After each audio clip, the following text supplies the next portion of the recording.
Hello class 8, welcome to Zenith Guru. मैं हूं निकी पंडित और आज हम करने जा रहे हैं second chapter microorganisms friends and फो के माइंड मैप को डिस्कस। राइट, देखो पूरा चैप्टर ऑलरेडी हम कर चुके हैं। चैप्टर में हमने काफ़ी कुछ पढ़ा है। नाउ अब हमारी बारी है कि इस चैप्टर को बाइंड अप करेंगे हम विद इन 10 मिनट्स। ठीक है, पूरा चैप्टर हमारा अच्छे से कवर हो जाएगा 10 मिनट के अंदर अंदर।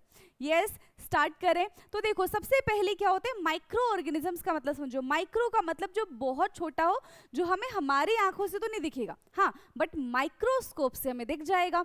तो ऐसे ऑर्गेनिजम्स को हम क्या कहते हैं, माइक्रो ऑर्गेनिजम्स। राइट, अब ये जो माइक्रो ऑर्गेनिजम्स है ना, इसको हमने क्या किया है, 5 पार्ट्स में इनको क्लासिफाई किया है, 5 ग्रुप में इनको क्लासिफाई किया है। राइट, कौन कौन से है 5 ग्रुप?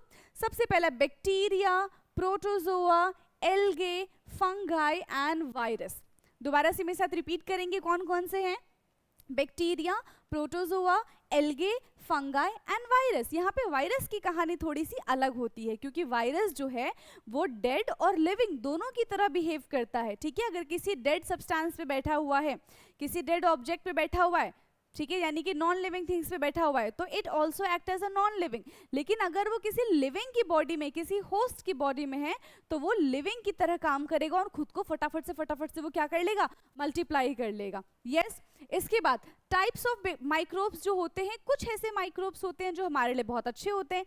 ठीक है, जैसे कि हमारे फ्रेंड्स होते हैं, है ना, वो हमारे लिए बहुत अच्छे हैं, फ्रेंडली माइक्रो ऑर्गेनिजम्स। कुछ माइक्रोब्स ऐसे होते हैं जो हमें हार्म कर सकते हैं, जिनको हम बोलते हैं harmful micro organisms. Right, so useful micro organisms, जैसे कि आप सबने कर्ड खाया है। राइट, आप सब दही खाते हो, आप सबको कर्ड बहुत ज़्यादा पसंद है।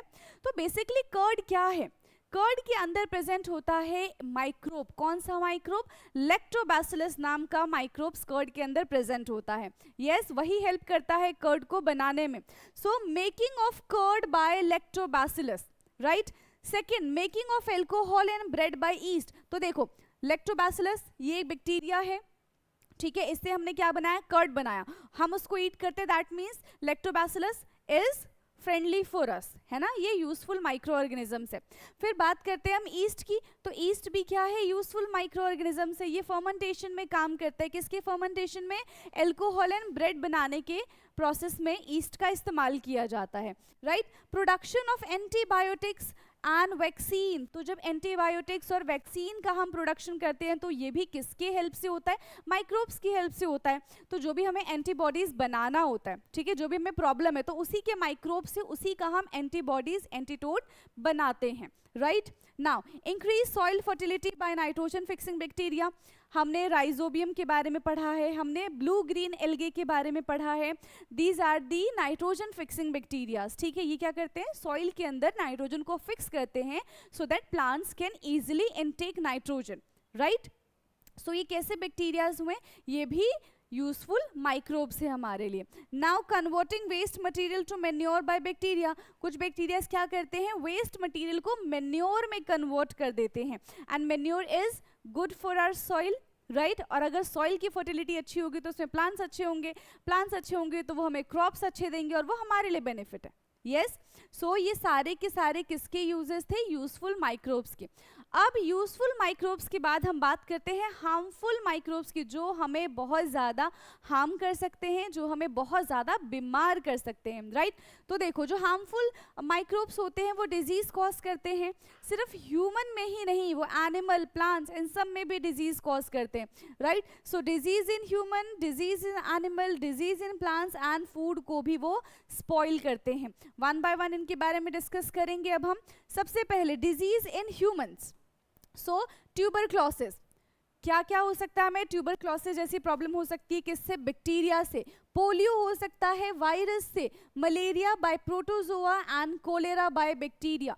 तो ये सारे के सारे हार्मफुल माइक्रोब्स हैं, जिनसे हमें ये खतरनाक डिजीज हो सकते हैं। राइट, तो ये कैसे डिजीज है, जो ह्यूमंस को होते हैं। अब हम बात करते हैं ऐसे डिजीज की जो हमें एनिमल्स में देखने के लिए मिलता है।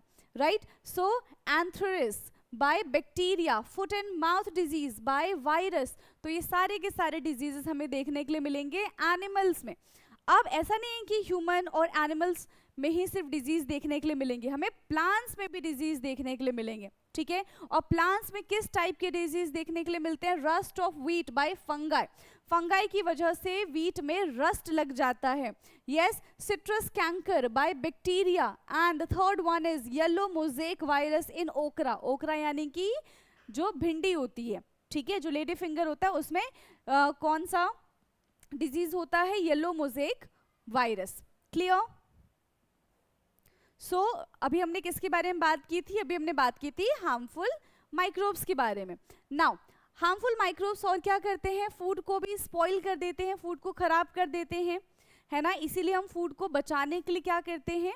या तो उसको डीप फ्राई कर देते हैं या तो हम उसको रेफ्रिजरेटर में रख देते हैं, तो वो थोड़ा लंबे टाइम तक चल जाता है। यस, तो ये सब क्या है? ये सब प्रिवेंशन है ना।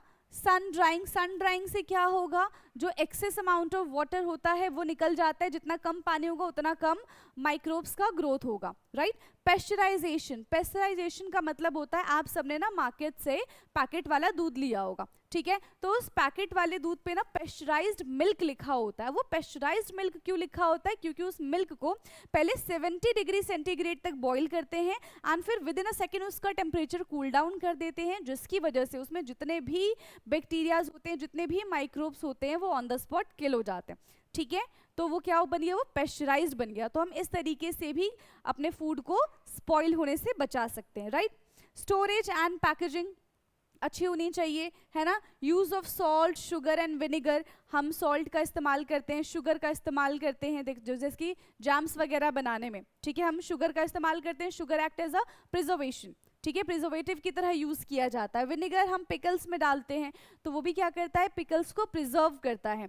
यूज ऑफ प्रिजर्वेटिव्स, हम कभी कभी केमिकल्स का भी इस्तेमाल करते हैं, ठीक है, खाने को प्रिजर्व करने के लिए। क्लियर? नाउ तो इसी के साथ हमारा जो सेकंड चैप्टर है माइक्रो ऑर्गेनिजम्स, फ्रेंड्स एंड फो, वो हमने उसका माइंड मैप डिस्कस किया है 10 मिनट से भी कम में। यस, तो आई होप कि पूरा चैप्टर आपको प्रिपेयर हो चुका होगा। बाकी मिलेंगे हम नेक्स्ट क्लास में, तब तक के लिए पढ़ते रहिए। Thank you so much.